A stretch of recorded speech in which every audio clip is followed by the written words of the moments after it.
Hello guys, what I'm going to show you today is how you can use Nano Banana in Gemini. Now it's very simple. The only thing is that you have to be over 18 years old and you have to be in an eligible country, which is going to be most of the world now. Okay, but it's very easy. Just go to Google and go to Google Gemini. Amazing. We have this in here. This is great. As you can see, it's already prompting us with trying, Nano Banana from this button, but we're actually going to do it manually. What are you going to do? You're just going to come to tools in here. You're going to go to images. All right, so let me do it again. Tools, create images. And now it's very simple, guys. You're just going to have to write the prompt that you want to create the image with. Okay. So as you can see, if I just go down here, I have multiple selections, multiple suggestions. It says create an image of me as a superhero, makeover, so on and so on. So I'm just going to do something simple for now.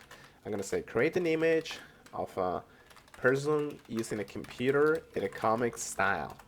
Okay, let's just click on generate. And it's going to take a few seconds, usually like 10, 15, 20, depending on the complexity of the image. All right, this is how it looks pretty much. Okay, this is amazing actually for the first try. What you can do if you don't like, for example, this, snapping in here, you can just ask to remove them. Okay, so you can, using this image, you can edit it as you want. But that's it. Thank you so much, guys.